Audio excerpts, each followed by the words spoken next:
সম্মানিত ভিউয়ার্স, আশা করি সকলে ভালো আছেন। তো এখানে আমি 10 কেজি ফিট এবং 10 কেজি ভুট্টা ফার্মেশন করে নিয়েছি। তো সেগুলাই এখন আমি এই CPF3 মুরগিগুলাকে, মানে টাইগার মুরগিগুলাকে খাওয়াবো। দেখবেন কিভাবে খায়। তো পাগলের মতো খাবে, দেখবেন। মানে দিতে দেরি হবে, খেতে দেরি হতো না। 10 মিনিট, 5 মিনিটের ভিতরে খেয়ে সাবার করে ফেলবে।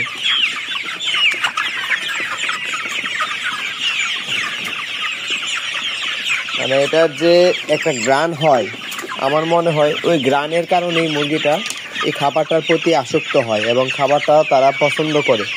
সেই জন্য মুরগিটা এরকম থেকে খাবারটা খায়। তো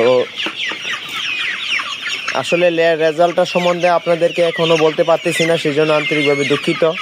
কারণ হচ্ছে কি, আমি প্রথম থেকে কিন্তু ভুট্টা ফার্মেশন খাওয়াইনি। তো সামনে যখন শেডটিতে আমি কালার বাট তুলবো, সিপিএফ মুরগি তুলবো না, টাইগার মুরগি তুলবো না, আমি সামনে কালার বাট মুরগি তুলবো। কালার বাট মুরগিটা তুললে তখন শুরু থেকে শেষ পর্যন্ত আমি ভুট্টা ফার্মেশন খাওয়াবো। তখন আপনাদেরকে ভিডিও করে তুলে ধরবো যে কিরকম রেজাল্ট আসে।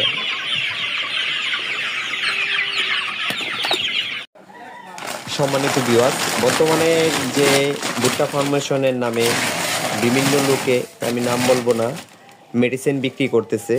আমি কিন্তু কোনো কারো কাছ থেকে মেডিসিন কিনে আনিনি এবং আমার যে ভেটেরিনারি ডাক্তার আছে, তো ওনার সাথে পরামর্শ করেই আমি ভুট্টা ফার্মেশনটা কীভাবে করা যায় সেটাই আমি করেছি। এতে কোনো প্রকার আমি মেডিসিন ব্যবহার করিনি। আর মুরগিও দেখলাম যে প্রচুর পরিমাণে এই খাবারটা খায়। মুরগি যেহেতু খাবার খাচ্ছে, তার পেটে যেহেতু খাবার যাচ্ছে, আশা করি তার ওজন ভালোই আসবে। তো সে বিষয়ে আপনাদের মাঝে খুব শীঘ্রই আমি ভিডিও তুলে ধরবো এবং কীভাবে ভুট্টা ফার্মেশনটা তৈরি করতে হয় তার বিষয়ে ভিডিও তুলে ধরবো। এখানে ভুট্টা ফার্মেশন নিয়েছি 50% এবং ব্রয়লার গ্রোয়ার খাবারটি নিয়েছি 50%। তো এই খাবারটি মিক্স করেই মুরগিকে খেতে দিই। আর কিভাবে আমি এই খাবারটা তৈরি করতেছি আর কি মেডিসিন আমি এখন পর্যন্ত দিচ্ছি তার বিষয়ে আপনাদের মাঝে খুব শীঘ্রই ভিডিও আসবে।